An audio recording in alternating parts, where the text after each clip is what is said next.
This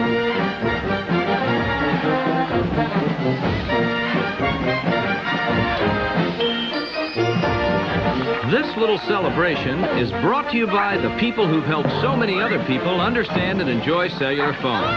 RadioShack, America's #1 retailer of cellular phones. Surprised? We're not. We're just happy. RadioShack, you've got questions, we've got answers. RadioShack. You've probably heard the name before, as once it was one of the most prevalent electronics retailers. But in more recent years, they've suffered a significant decline, and now you might struggle to find them. What happened? Did Walmart kill another person? No, this was, again, somewhat self-inflicted. And I say somewhat because it wasn't all RadioShack's fault. A lot of their problems had to do with just the passage of time and not being able to adapt to the more modern marketplace. A story we've heard often enough, but there are some more unique twists and turns involving RadioShack that perhaps you aren't overly familiar with. Now, before we proceed, it's important to understand that RadioShack is a little bit different from previous chains we've discussed. While both Circuit City and Kmart could be described as big box outlets, RadioShack was never that large in terms of their store layouts. They were always more like an outlet location. Smaller establishments that have a very focused niche product line. In RadioShack's case, it was electronics, but generally a lot smaller electronics. In terms of what selection depends on what era of RadioShack we're discussing, but unlike Circuit City, in which you could walk in and find big TVs, game consoles, and things like that, RadioShack focused on the small end of things, generally speaking, and that's just simply due to space. But that worked well for them for many years. And by many years, I mean a really long time. The brand is actually over 100 years old, if you can believe that. The company dates all the way back to 1921, and it was founded by two brothers, Theodore and Milton Deutschman. At the time, radios were a brand new technology, and were becoming a lot more commonplace. The idea of transmitting sounds long distance wirelessly was an interesting concept, and would, as you can imagine, develop into a massive industry. But the thing about radio is that you can kind of make your own and use it yourself. Thus, the field of amateur radio, sometimes called ham radio, started becoming a thing. It's generally defined as the non-commercial exchange of messages, wireless experimentation, self-training, private recreation, really whatever you want, as long as you're not doing like a radio show for money or something, or sending messages for military purposes. You're doing ham radio.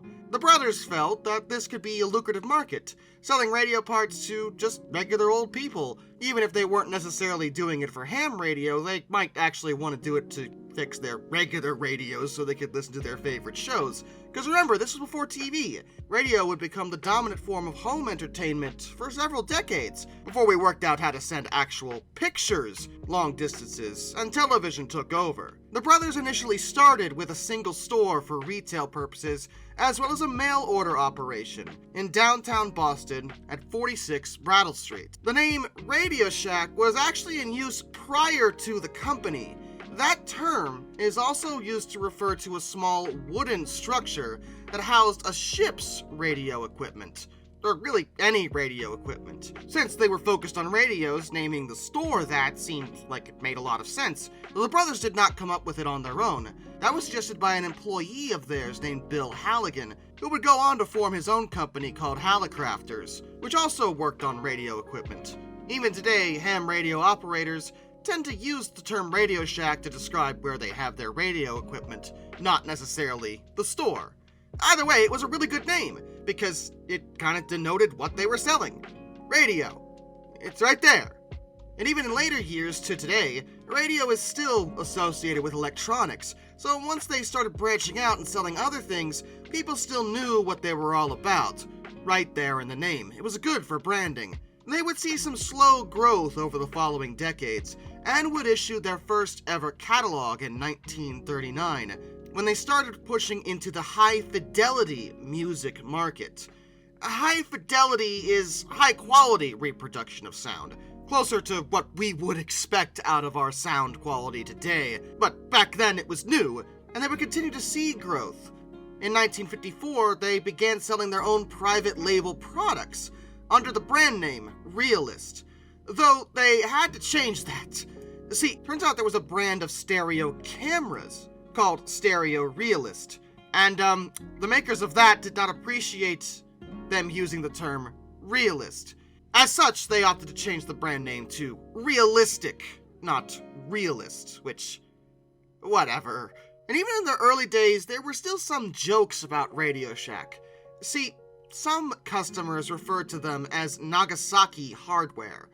The reason for this is that a lot of their merchandise was sourced from Japanese manufacturers. And back then, Japan was perceived as a source of low-quality and inexpensive parts, kind of like how we'd see Made in China today. It's kind of funny in retrospect because today, generally when it comes to electronics, Japan is seen as more high quality. I mean, there's a lot of electronics companies over in Japan, and most of them make pretty decent stuff nowadays. But back then, that wasn't the perception. Still, they continued to grow, at least until the early 1960s. They had 9 stores, plus an extensive mail order business, but they started falling on some pretty difficult times. The market was going through a bit of a flux, and people just weren't buying as much stuff from RadioShack. As such, they began to lose money and were in danger of entering bankruptcy. That's when the Tandy Corporation stepped in. Now, Tandy originally had nothing to do with electronics. They're a family-owned leather goods company, founded in 1919. And by the end of the 1950s, they had expanded into the hobbyist market, which is something that RadioShack was already a part of because of the whole radio thing. Tandy's CEO, Charles David Tandy, thought there was a lot of potential in RadioShack. It was a good name, with storefronts already in existence. They just needed extra funding and better marketing. Tandy thought this might be a good way for his own company to profit in a market that they would otherwise not really be involved in. As such, he purchased RadioShack in 1962 for $300,000. The initial strategy that Tandy pushed for was to appeal to the market that RadioShack was already kind of involved in, hobbyists. But more intrinsically, he wanted to make sure that the staff in RadioShacks knew electronics. They had to be experts in the field, so if a customer had legitimate questions, the staff should have legitimate answers. It was a highly specialized approach, but very effective, because RadioShack over time developed a reputation as having staff that, well, knew what they were talking about. They would be able to offer solutions to problems, and even if a customer didn't necessarily know what product they needed, but they had the problem, the employee would likely know what product would actually solve that problem.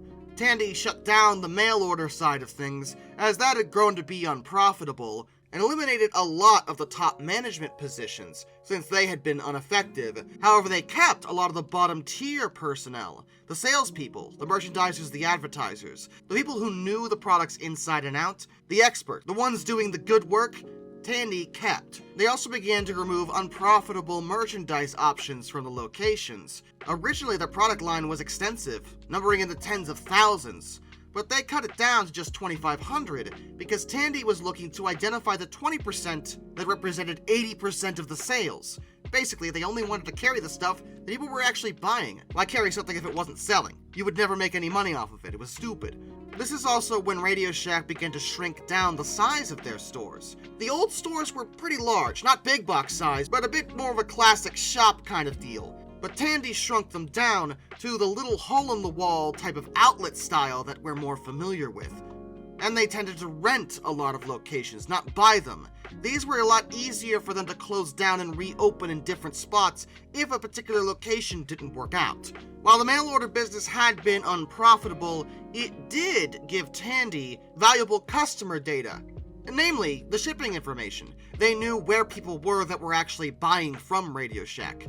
Therefore, they knew where it was logical to build new RadioShack retail outlets, because they knew customers lived there and would gladly go to an actual store if one was close enough. Tandy's whole business idea when it came to RadioShack is that they weren't looking for a person who would want to spend all their money on a brand new sound system they wouldn't have to make any changes to. They were looking for the customers that wanted to save money by buying cheaper stuff, but improving that stuff through modifications. And Charles D. Tandy's ideas genuinely worked. RadioShack started to grow again and become very popular into the 1970s, though sadly he would pass away at the age of 60 of a heart attack in 1978. But in 1982, there was another opportunity for RadioShack to start making money, and that was with telephones. See, that year, the Bell system, which basically had a monopoly on the telephone industry for decades, was broken up. Prior to that, people didn't actually own their own telephones generally. They would rent them from local phone companies, which sounds really weird to us now, I know, but that's the way it worked. But when Bell's system was broken up, things changed, and people started wanting to actually own telephones. As such, RadioShack could offer a bunch of different models of phones for people to buy, and it would prove a lucrative venture overall. Another thing they offered during this time, actually starting in the 1960s, was known as the Battery of the Month. It was a kind of rewards club, where basically customers would get a wallet-sized cardboard card. This card would allow customers to get a single free Enercell battery per month in store. It sounds weird to just get a single battery that way, but also it was a free battery. And, yeah, sure, why not? Batteries are kind of expensive. Even if it's just one, it's still a free battery, and it drew in foot traffic into the store for people to buy other things, in a similar manner to Kmart's Blue Light Special. The cards were also effective as generic business cards for the salespeople. They could use them for that, but the customers were more inclined to keep them because they could get a free battery. And that promotion was carried forward until the early 1990s. The longest running product that RadioShack ever sold was, well, go figure, a radio. I don't know what you expected. It was an AM-only radio, known as the Realistic Flavor Radio.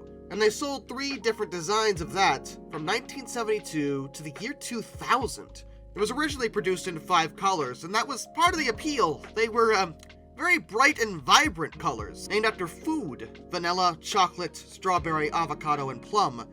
In 1973, vanilla and chocolate were dropped and replaced by lemon and orange, which makes the vanilla and chocolate ones a little bit rare. And there also exist 2-tone models, which are even rarer. This particular brand of radio would be dropped from the catalog in 2001, and at the time, it was the last AM-only radio that was even on the market, as by that point, pretty much every other kind of radio had FM as an option. In the late 70s, they also started dabbling into the home computer market, introducing the TRS-80, which was one of the first mass-produced personal computers. They were pretty high-priced even by the standards of the time, retailing at $600, which is a little over $3,000 today, and they weren't even that capable in the grand scheme of things, but they actually sold way better than even RadioShack expected.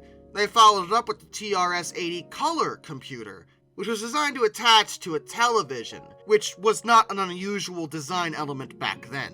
Over the years, they would sometimes partner with other companies to sell their computers, like IBM, as well as Compaq.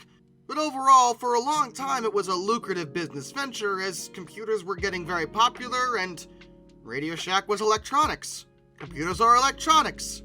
It made sense. By 1990, Tandy was the world's biggest manufacturer of personal computers. They were building hardware for Digital Equipment Corporation, Grid, Olivetti, AST Computer, Panasonic, just to name a few. They manufactured a lot of different stuff beyond computers as well. They handled store fixtures, computer software, wires, cables, antennas, audio, videotape, whatever. They were doing it all in the early 90s. And at one time, RadioShack was indeed the world's largest electronics chain. But in 1991, things started to shift unfavorably for the RadioShack brand. Not to a degree that was necessarily catastrophic, but there were a lot of decisions that Tandy made about this time that didn't necessarily work out for the best. For one thing, in June of 1991, they closed or restructured 200 of the RadioShack computer centers. They also acquired Computer City, and tried to shift its emphasis away from components toward more mainstream consumer electronics. They also sold the computer manufacturing business, which remember was huge, to AST Research in 1993. They also sold off the Memorex consumer recording trademarks to a firm over in Hong Kong, and divested a lot of the remaining manufacturing divisions. I don't know why they were doing this, because that was probably one of the best elements about them. They were making their own stuff a lot of the time, or making other people's stuff and selling it to them. And they were like, you know what, no, we don't like making money. That's bad. Let's just sell it off and make quick money now, and not make any more money later. That's great. That's exactly how you kill a company, but it's fine. Just keep doing that. As a result of these decisions, a lot of the core brand products that RadioShack was able to mark up heavily because they were making them, therefore they didn't have to buy them from anybody else in the first place. They were theirs, so they had a really good profit margin, had to be replaced with third-party brands that caused two problems. A, those third-party brands were already readily available from direct competitors to RadioShack, and B, they had reduced profit margins, so RadioShack wasn't making as much money. In '92, Tandy also tried to get into the big box market, like with Kmart and Walmart, except in their case they were pushing for the electronics part of that market, so Best Buy and Circuit City. But they called theirs Incredible Universe. More stuff, more savings, more fun! What kind of branding is that? Even for the 90s, this is god-awful. I'm sorry. You tell me what this store is supposed to be. Before I did my research, I thought this was some kind of kids' indoor amusement park like Chuck E. Cheese. This is what it looks like. Would you ever assume this was an electronics big box outlet if I didn't just tell you it was? No, you wouldn't. They opened 17 stores under the name, but never, ever turned a profit. Only 6 of the stores were individually profitable, and those were sold to Fry's Electronics in 1996, with the others being closed. They tried other rebranding options, which included the launch or acquisition of other chains, like McDuff Video Concepts and The Edge in electronics. And they were supposed to be larger outlets that carried things like TVs and appliances, again like Best Buy or Circuit City. RadioShack, as a brand, was always meant to be small, and they didn't think making a giant RadioShack was necessarily a good idea, because that's not what people expected from them. And I do agree with that logic, but any attempt to break into the big box market just didn't seem to work out in this case.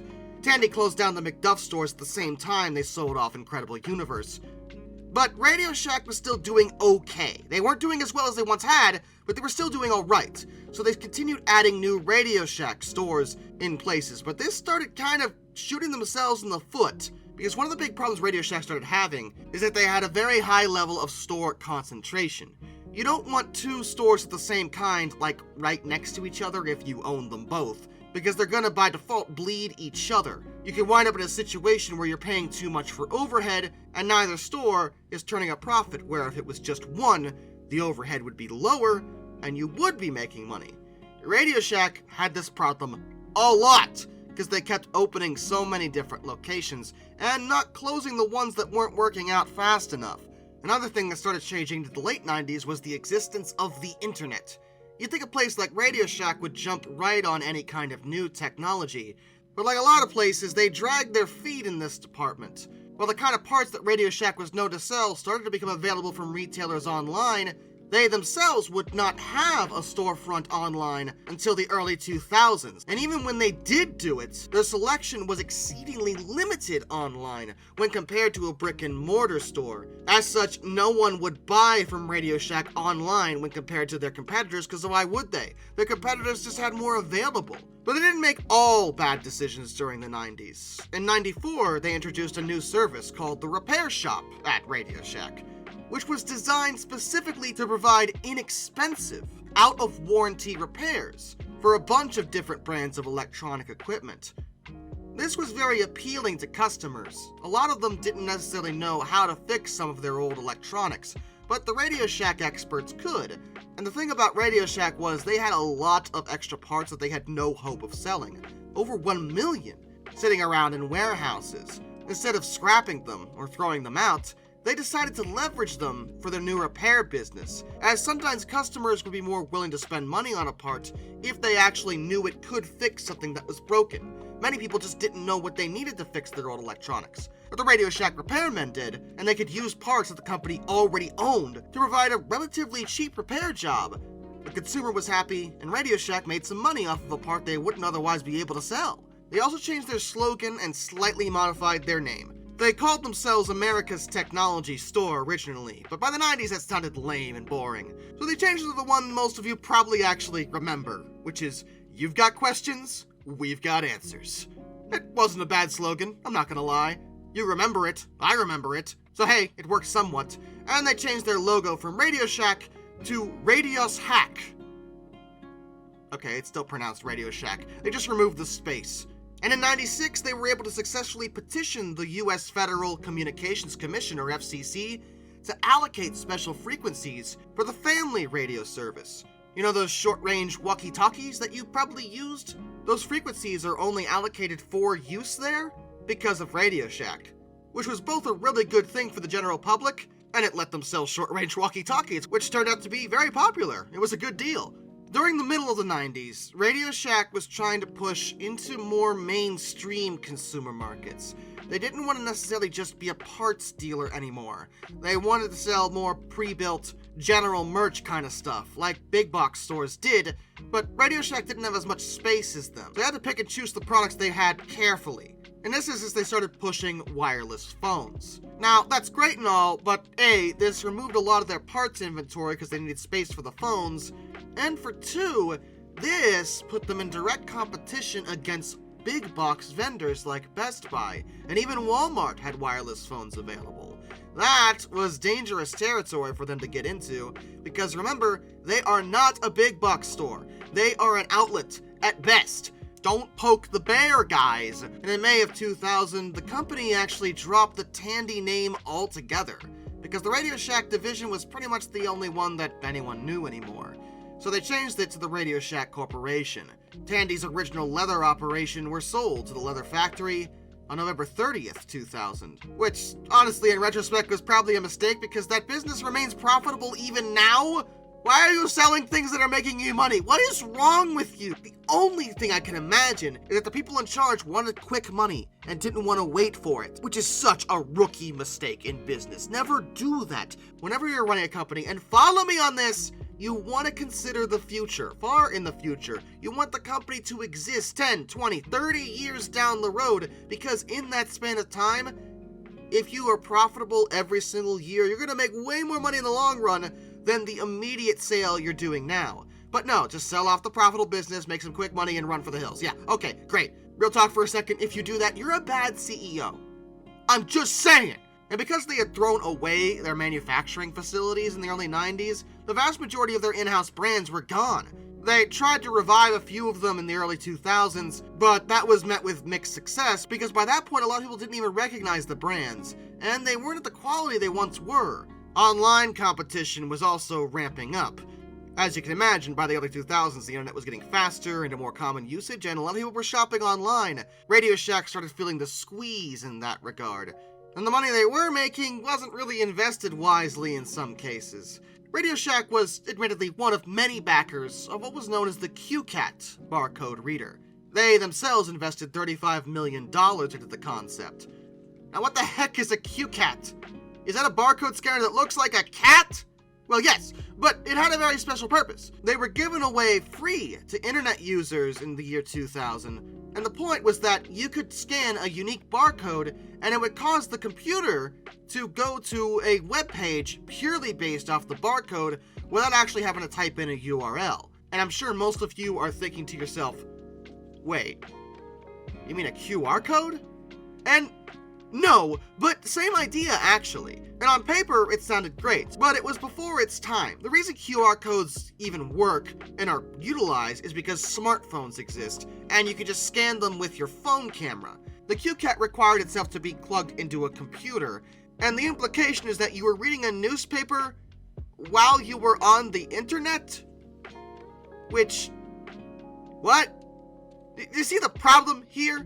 And you couldn't, put the barcodes anywhere. They had to be in places where you could take them and actually use them in the computer, because it was a wired connection. Again, smartphones, you have them in your pocket. So if you see a QR code on a poster, you could just use it there with your phone. The QCat could never do this, and it was a complete failure. RadioShack issued their last annual printed catalogs in 2003, which, in their defense, was probably a good decision. That was about the time where such a thing was probably obsolete. But as the 2000s wore on, things only got worse and worse in a lot of ways. They did see some success in the mobile phone market, however, and at first they really doubled down on this. In 2005, they partnered with Verizon for a 10-year agreement with Singular, later known as AT&T, and renegotiated their 11-year agreement with Sprint. 2005 was in fact a banner year for wireless on RadioShacks. That year they sold more mobile phones than Walmart, Circuit City, and Best Buy combined. They were doing really well in the mobile phone market, but that wouldn't last. The iPhone would be introduced in 2007. And you're probably confused. Why would the iPhone affect phone sales? Wouldn't that help? No, because the way people purchased their phones changed. Back in the day, the flip phones on their own actually weren't that expensive in the grand scheme of things, but smartphones were. But everyone wanted a smartphone. So if you're a phone manufacturer, how are you going to get more of these newfangled smartphones into people's hands, especially when they can't necessarily afford to buy one all at once? Oh, did you say start including them in cell phone plans? Why, yes. Yes, that's exactly what they did. As such, many people bought their phones through the wireless operators, and payment for those phones was included in the plan. As I'm sure most of you know, if you go to, say, Verizon, Sprint, or whatever, and you want a phone, they'll provide you with a plan that effectively upcharges your monthly rate so you could pay off the phone. And in theory, if you have a good plan, that payment will drop once the phone is paid off. Of course, by that point, you might actually want a new phone. But regardless, the effect here for where RadioShack is concerned is that most people stopped buying standalone phones. They would just get them with their plans. RadioShack didn't really sell plans, at least not directly. They did have some store-within-a-store setups involving both T-Mobile and Verizon, but that was about it. People would start going to the standalone wireless stores for their cell phone needs.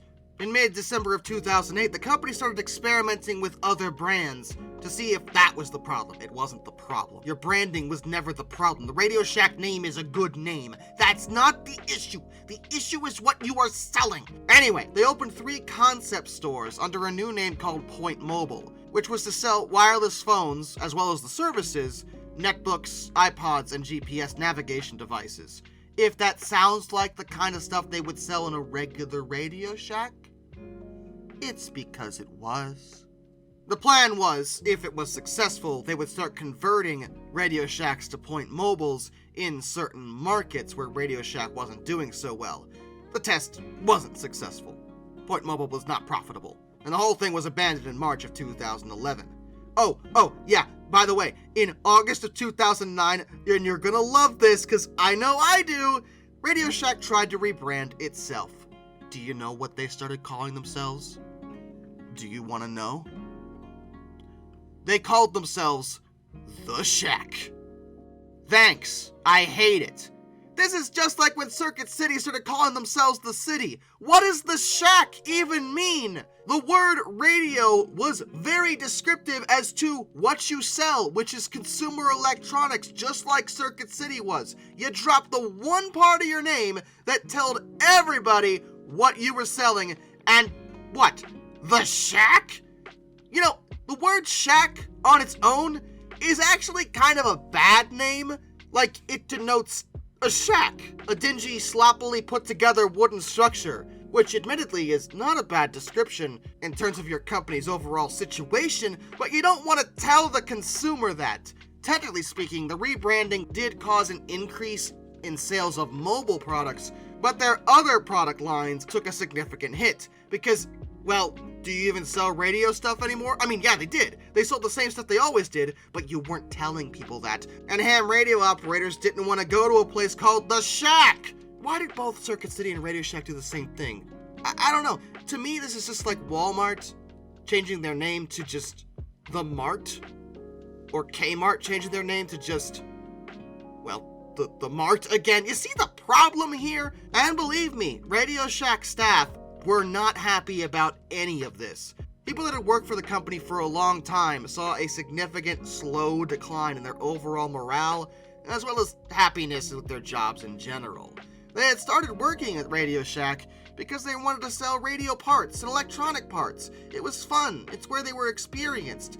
But as the 2000s wore on, RadioShack management pushed into the wireless department as well as add-ons for that, and the pressure to sell gradually increased. High stress was common among their employees, and since all they cared about was sales, focus on training new employees as well as making sure they even knew what they were selling decreased. And a lot of the old employees had been paid bonuses as well as their retirement in stock options, which isn't necessarily a bad thing if your company's doing well, but because they were starting to fail, those employees saw those benefits decrease and fade into the ether. And if you're wondering what the heck upper management was doing making all these ridiculous decisions, well, to be honest, upper management barely existed half the time, because between 2005 and 2014, RadioShack changed their chief executive officer 7 times!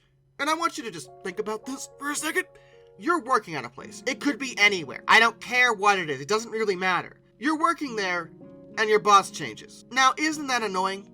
You have to get to know this new person, work for them. They probably do things in a different way than your old boss, and they may just not like you. Management changes are always a pain in the butt for lower-level employees, and that only gets worse the larger a company gets, because once a company hits a certain size, the people at the top don't necessarily see the people down below, unless they make an actual concerted effort to do so. But regardless of how far the distance is, as one of my old managers used to tell me, stuff rolls downhill. Except he didn't use the word stuff, but if you know, you know. And he's right. Decisions up top always affect the people at the bottom. And when those decisions involve changing who's in charge 7 times in just a few years, that gets pretty old pretty quick, and the company had no way of reorienting itself under these conditions. You can't change CEOs that many times and expect things to work out, because each one had a different idea for how to fix the company and started dragging it in a different direction every single time. And when that didn't work out, they removed the CEO, replaced them with somebody else, and then they pulled the company in a completely different direction. They never made any progress anywhere. And starting in 2012, they were in the red. They were losing money, and they continued to lose money at an alarming rate. In order to stay afloat, they needed more cash, so in December of 2013, they took out a bunch of loans. Which, okay. So, loans can work out as long as the company plans on actually making money in the future, and has a way of doing so. They obtained a $585 million line of credit from GE Capital, and a $250 million term loan from Salus. That second loan came with the condition that RadioShack couldn't close more than 200 stores per year without Salus's consent. And this is very relevant because, again, these are loans. Or credit, whatever. The point is, they have to pay that money back. These aren't grants, these aren't gifts. You need to pay it back at some point. But RadioShack didn't fix their profit situation. In fact, everything kept getting worse. In 2014, they were burning through money faster than they ever had before.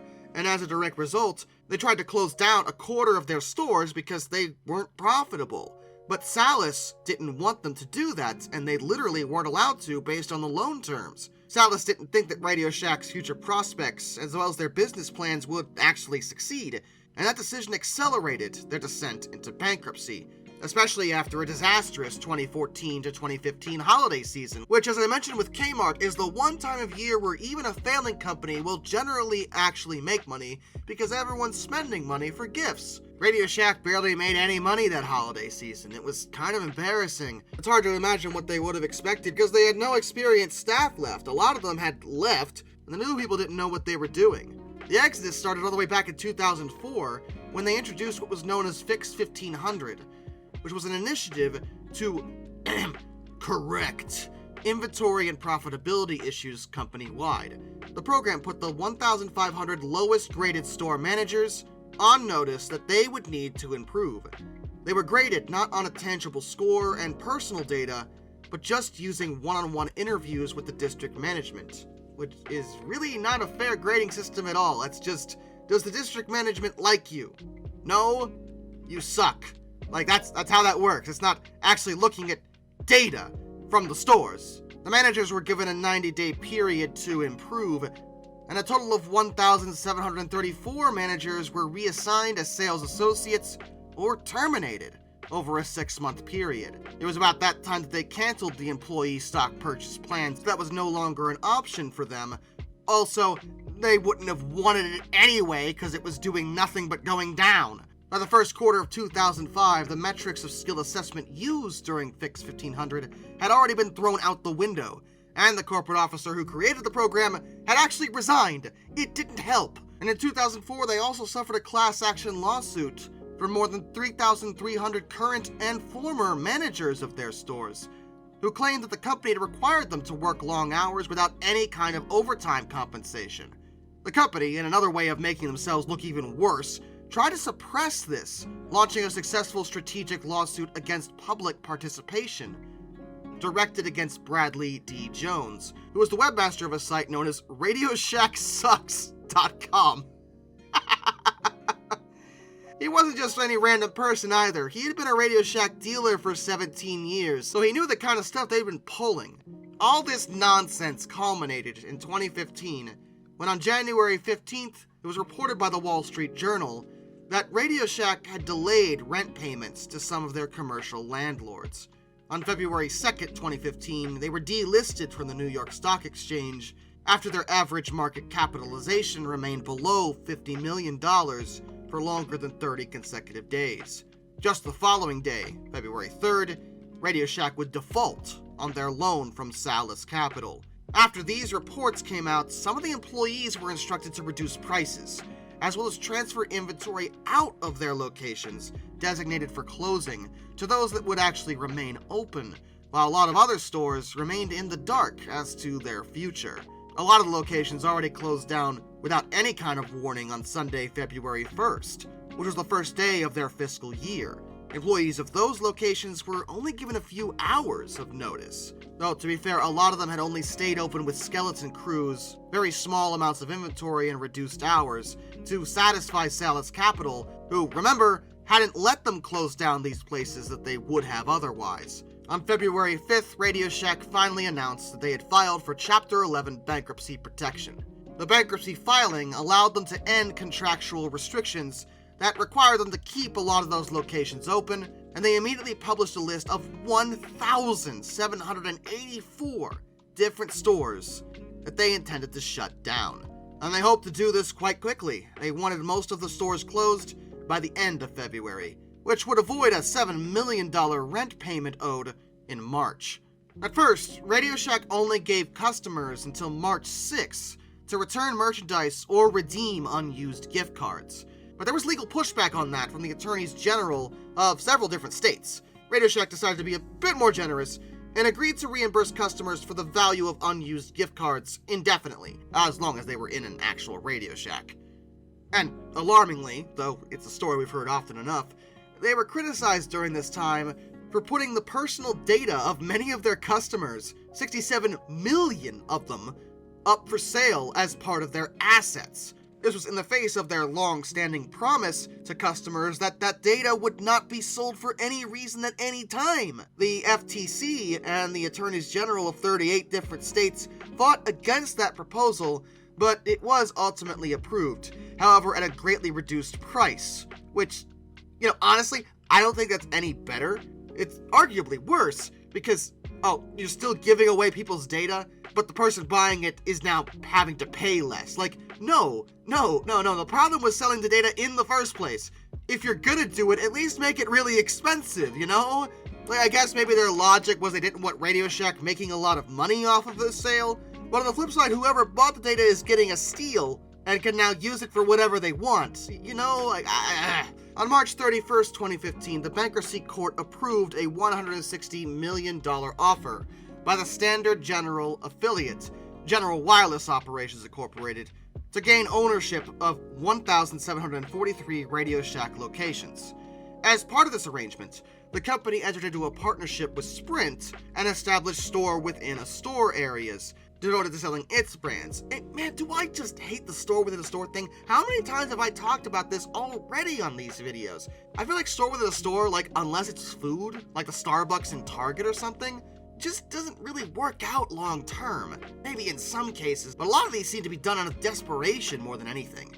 And mind you, this particular acquisition didn't actually include rights to RadioShack's intellectual property, their franchise locations, as well as the customer records, which were being sold separately, like I said. The rebranded locations were soft launched on April 10th, 2015, with a preliminary conversion of the store's existing wireless departments to exclusively push only Sprint brands. Later, they would do a more intensive remodel to make extra room for Sprint. General Wireless would go on to obtain the RadioShack name as well as the rest of the assets for $26.2 million in May of 2015, and the chief marketing officer, Michael Tatelman, hammered home the point that the company that had emerged with the proceedings was an entirely new entity. Despite sharing the name, they viewed it as a whole new thing, referring to the original RadioShack that had existed for nearly a century, defunct. Despite this, adorably so, they couldn't actually make this brand new, definitely new, not at all the same, we promise, RadioShack profitable. It was speculated in March of 2017 that General Wireless was looking to take RadioShack through their second bankruptcy in just 2 years. Even though they had pushed the idea that it was a new entity, it was still the same brand, whatever, it's the second bankruptcy. And dozens of corporate office employees were laid off. 200 stores were planned to be shut down, and the RadioShack website started displaying all sales final banners for in-store purchases. Wow. Suspicious.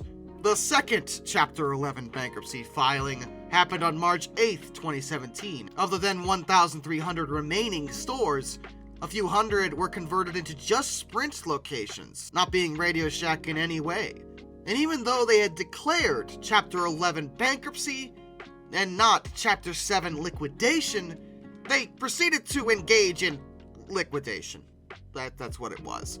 They started getting rid of all inventory supplies and the store fixtures, and even auctioning off memorabilia from the glory days of the company. On March 26, they announced plans to close all but just 70 corporate stores, and shift their business to primarily being online only. Most of the stores closed at the Memorial Day weekend of 2017, and of those remaining, 50 more would shut down by the end of June 2017. General Wireless would announce plans on June 12, 2017 to auction off the RadioShack name and the intellectual property. Bidding for this would conclude on July 19th, when one of RadioShack's creditors, Kensington Capital Holdings, obtained the brand and IP for $15 million.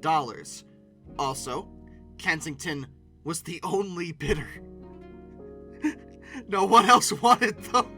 General Wireless themselves would exit bankruptcy in October, and was allowed to retain their warehouse, e-commerce sites, dealer network operations, and up to 28 of the stores. Under the new ownership, RadioShack started shrinking their U.S. headquarters operation, and by September, they had a staff of only 50 individuals. In July of 2018, they partnered with Hobbytown USA to open up some new stores, known as RadioShack Express. Hobbytown owners got to select which RadioShack products they would carry based on what they knew about their customers. And for a while, that was actually a kind of a lucrative venture. RadioShack dealerships reopened 500 stores by October of 2018, and it signed 77 of Hobbytown's 137 franchise stores by November. In November of 2020, RadioShack was sold again, this time to a group called Retail E-Commerce Ventures, or REV. They were Florida-based, and had previously purchased a lot of other defunct retailers like Pier 1 Imports, Dress Barn, Modeli Sporting Goods, and Linen and Things. And REV handled themselves in a questionable manner. For example, in December of 2021, they announced that they would use part of the RadioShack brand name on a cryptocurrency platform. Yay! I'm so excited. They called it RadioShack DeFi. The platform would allow customers to exchange and freely swap existing cryptocurrency tokens for a new token called Radio. Through this new platform. Wonderful. I do not recommend this. And trying to market for the cryptocurrency thing turned into a bit of a mess because I guess everyone in charge of RadioShack is just a bunch of clowns. as far as I'm concerned, I don't know what it is about suits sometimes. Like, they don't hire normal people, okay? That would be too reasonable. They wind up hiring just the weirdest individuals. Because the Twitter account for RadioShack, which, yes, they have a Twitter, rose to some notoriety in June of 2022. But not the good kind, the bad kind. Because I guess someone said, well, there's no such thing as bad publicity. And you know what? That's not true. That's really not true. Bad press does exist. Because they started pushing out tweets with a bunch of not safe for work content. And this was all in an effort to attract attention towards the cryptocurrency platform, which by that point had been renamed RadioShack Swap. The strategy had been directed by the chief marketing officer, Abel Zupor, who, as I said, is apparently just a giant clown. Dealers had a mixed reaction because, well, it made the company look like a bunch of frickin' idiots. And Hobbytown USA was furious because they always maintained a squeaky clean image, and they proceeded to terminate their relationship with RadioShack entirely, which cost them just so much money. Just last year, March 2nd, 2023, REV announced that they were looking into the idea of a possible bankruptcy filing, which would be the third time within 10 years you've done that with this brand. I'm convinced you just can't make it work anymore. Oh, I'm sorry. You actually were making it work, and then someone started getting crazy on Twitter, and now you're ruined. Good frickin' work. Why don't you try more cryptocurrency? Ooh, why don't you try selling RadioShack NFTs? That always is a good way to just take money from idiots. In May of 2023, RadioShack was bought again by Unicomer Group, which was a company based in El Salvador. To date, there are around 400 authorized dealers in the United States. They still exist, but they're a shell of what they were, and will likely not ever regain their dominance. They are kind of a joke in some categories, at least when it comes to America. However, they do have a pretty significant presence elsewhere, and they are actually seeing pretty decent success overseas. The brand has been used in several other countries, sometimes under the same company, sometimes it's just a brand thing. A spin-off of the international retail operations was known as Intertan, and they operated RadioShacks in Canada and the UK. Intertan, as we discussed, was purchased by Circuit City, who then wound up being sued for the use of the RadioShack name, and lost. All those stores were renamed The Source later. Where RadioShack still has a strong presence, however, is in Mexico and into South America. The company owns 225 locations in Mexico and over 300 in Latin America and the Caribbean. They're actually doing quite well in this market, and it's likely because online-only sales haven't exactly taken root in the same way down there as it has here in America. The brick-and-mortar layout is still quite popular, as is ham radio as a hobby. So in a way, south of the border, RadioShack still has their glory days, even if it is technically as a separate entity from the American version, as they're just using the brand. But they still kind of handle themselves in a similar manner. It just happens to work in that market. Whereas here in America, no, it doesn't work nearly as well, and it likely will continue not to. Some stores still make somewhat of a profit, but they'll never be as big as they once were. I don't know whether they'll ever be gone permanently. It's hard to say, but while at one time you could find a RadioShack in every single mini-mall or outlet depot or wherever, you don't find nearly as many. And that sad fact is likely to remain. And with that, a special thank you to all my underwater train finders, Some Dude 267, Benjamin Owens, Anzac A1, Arthur Roy, Jack Carson's Road Videos, Lord Off 444, iSurfer 1405, Charles Kwiatkowski, Matt Weaver, Tom Red Lion, NS Productions 8104, Wheeljack 8401, Rescues Greyhounds, The Baxter, Caleb Crosswhite, Josh Johnson, Caleb Brainwaters, Perez Drenton, Master of None, Travis Delinsky, Jared Brussel, JBL Explorers, Tommy Rossini, Ben McCullough, Panzer Kitson 131, Just 232, Mark Holding, G Wiz, Mr. Trevel, Hayden DeGrow, No, Kurt Forkum, Ohio Trucker 1, Mr. Sleepy, Harry, Drew Debris, George Kenny, Kevin Wood, Liam Wright, Morris Owen Productions, Hendrick Motorsports Fan 5, Hannah Bird, Duraushi, Your Mom Liked It, Windy City Rails, A Person 723, William Nemo, Dr. Racer 78, Shimasu, Murder Drones Doll, Eric Hutton, AET Museum, NJ 1969, Metal for Life guy, Andrew Bowen, Crimson Rose, and of course, my dad. Till next time, this is Darkness, and I bid you all a fun farewell.